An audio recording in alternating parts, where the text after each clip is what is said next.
You arrived safely, my dear. It feels so good to see you again. Radiant as ever. Please, come in and make yourself at home. May I take your coat? Have a look around, my dear. I can show you the rest of the house later, if you would like. I hope the ride went smoothly. Were you treated well by the driver? I asked them to provide you with a comforting beverage and music you enjoy. Good. Of course, I would never send an untrustworthy person to pick you up. But it still relieves me to hear that they have been kind and respectful towards you. I must admit, you have been on my mind constantly since our vacation by the castle. I wanted to invite you here much earlier, but I thought you might need some time to settle again. The festivity and the following week were rather exciting after all. I must say, I thoroughly enjoyed the days after the masquerade. Getting to spend time with you, doing whatever we pleased. The gentle sun on our skin, and beautiful view of the beach. The restaurants by the coast were quite delightful, were they not? Having candlelit dinners whilst watching the waves. The wonderful reflections of the setting sun, coloring the scene ever so magically. It was rather difficult not to miss you after we parted again. Considering how frequently we have been messaging lately, I have a feeling you might agree.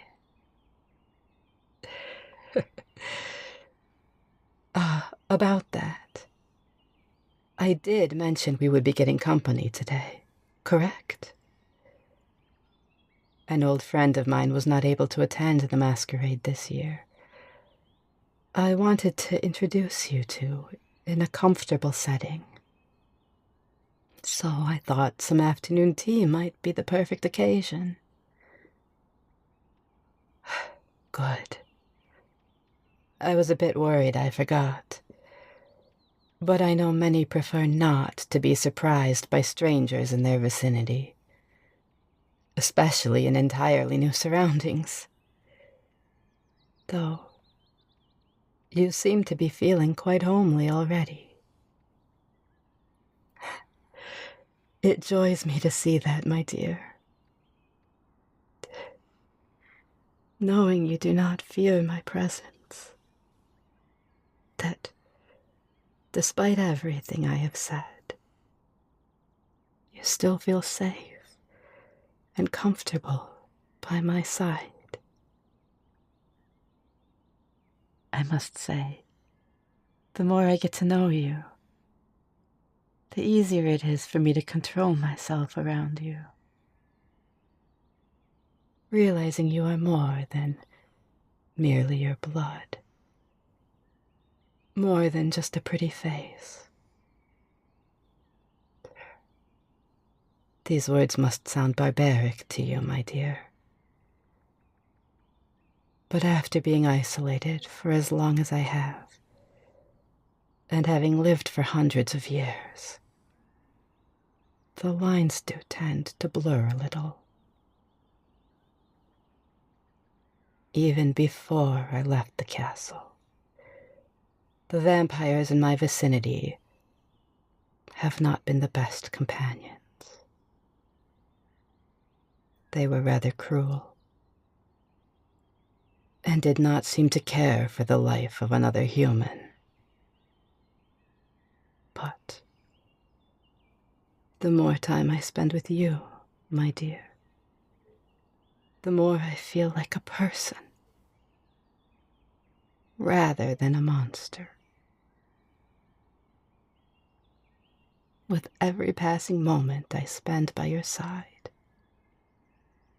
it becomes more clear to me. I wish to protect you, my dear. I would not hesitate to fight if your well-being was ever endangered, even if it were myself who tried to threaten you. But do not fear. Both me and today's guest are quite well behaved. Newton was the only vampire who ever showed me civility and kindness in the times after I was turned, though it was only recently we truly connected again. We did not have enough time together back then, and I ended up staying around the wrong people. I wonder how differently things may have gone had I left the castle earlier. But it is too late to wonder about such eventualities. Meeting you has been the most amazing incident in my immortal life. The one thing I am most grateful for, my dear. I would not wish it to be any other way. And if this was the path I had to take, so be it. Oh, I truly hope you will get along with my old friend. But I have a feeling I needn't worry so much. You are quite similar in your kind and understanding nature. Though Newton tends to be a bit more reserved than you. More quiet. Perhaps even a little mischievous behind that seemingly cold exterior. I find it much easier to talk with you, my dear. You have such a warm and welcoming aura. The conversation simply flows when we are together. And you make it rather uncomplicated to know what is on your mind. I feel as though you are open and honest with me at all times, always saying what you mean. With you, I rarely have to guess what you might be thinking. Newton is not a bad or secretive person by any means, but rather one who prefers to keep to himself. One who is rather short with words, but never lacks the heart behind them. One whose thoughts you can never quite figure out. Where you must usually guess what is on his mind. And you have that lingering feeling. Not all has been said.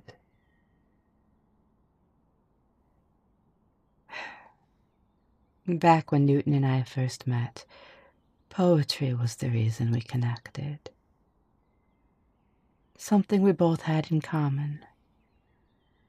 A topic we could converse about and get lost in. We used to read and write together whenever we could. Which was not often, but it did leave an impression on me. After all these years, I still remember. It is one of the few experiences of that time I hope not to forget. And sometimes I wish I had made more of our time together.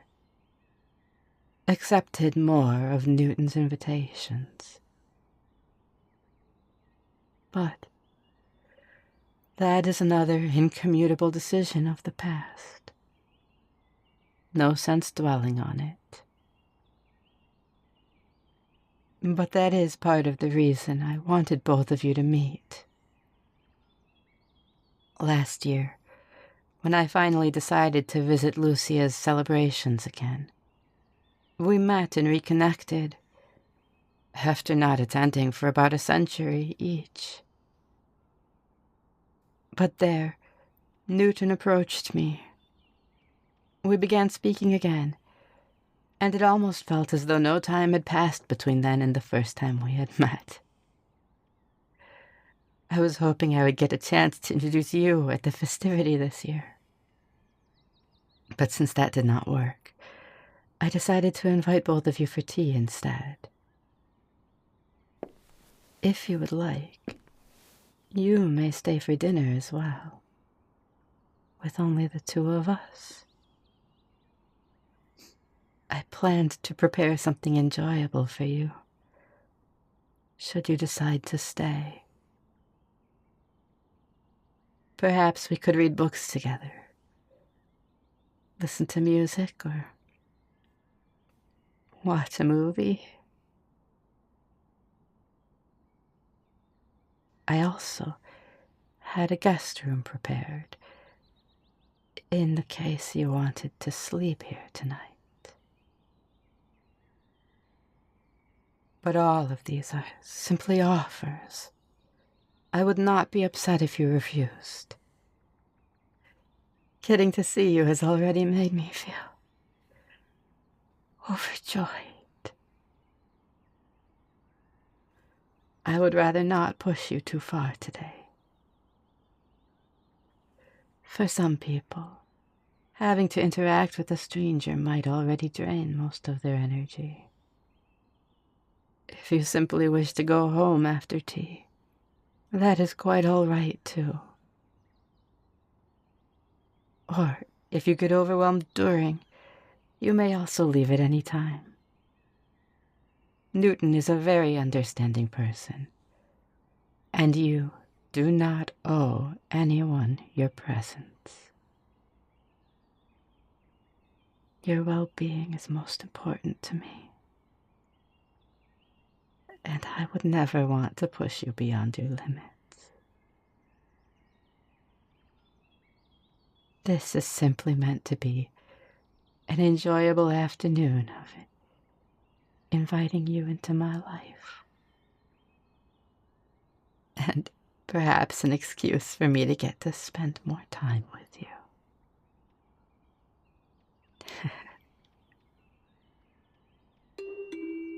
Oh my. It seems as though our guest has arrived. Come in, dear friend. What a pleasure it is to see you again. Pleasure indeed. I must say I was quite surprised when you reached out to me again. I'm glad to see you beginning to feel better now. Thank you for your invitation. Oh, and this here must be the person you've been telling me about. I've heard much about you, little human. My name is Newton Hart. It's an honor to finally make your acquaintance. Please excuse me for a moment. I promise I will return shortly. I must take the cake out of the oven and prepare some tea. In the meantime, perhaps the two of you have a chance to get acquainted with one another? Call for me if I am needed, my dear. Val seems quite excited to have us both here. I must say, the impact you've had on her is quite impressive. To see such a genuine smile on her face. I never thought I'd get to witness that again. You see, when Val and I first met, things were a bit different. I got to know her as such a happy and bright young person, barely a vampire then. An innocent soul not yet tainted by the hardship our reality often entails.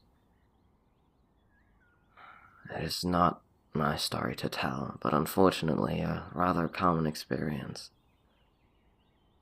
In my time, I have seen far too many souls fall victim to the darker sides within themselves. It was quite a relief to see Val attempting to pull herself back again. She should be proud of her progress. That reminds me, I recently found a piece of Val's writing stuck between the pages of an old book. It's a poem of hers. She wrote it shortly before we parted ways, not too long after her incident. Despite the negative emotions and memories tied to it, I felt that I had to give it back. It wouldn't be right of me to hold on to it. That's not my choice to make. You look intrigued.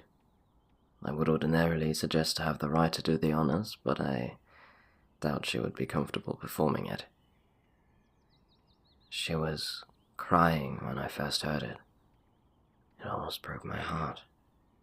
I would not want to put her in such a position again. Would you like for me to read it to you? Surely Val wouldn't mind. Well then. Let me see if I can remember how it is meant to be presented. Beyond Me by Valentine, February 27th, 1852. Deeply pierced by shadow blades, a heart that bleeds and aches. All that remains are my mistakes, the bitter taste of you betrayed. The sunset paints the deepest red upon the lies and truths unsaid. We whisper quiet through the dread to realize we have been misled. The moon doth shine its faintest light, silver dull and yet so bright. Through it seems like endless nights upon our never-ending fights.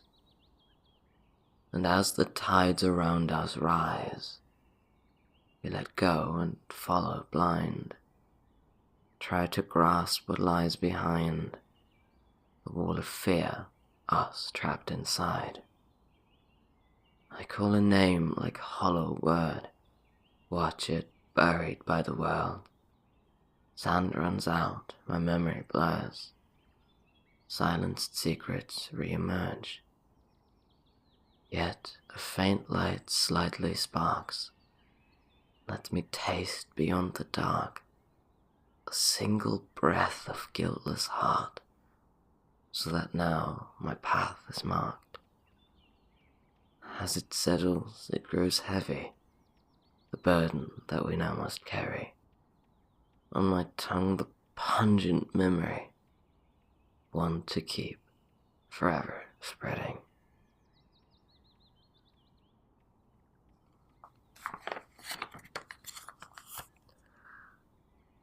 Would you like to keep it?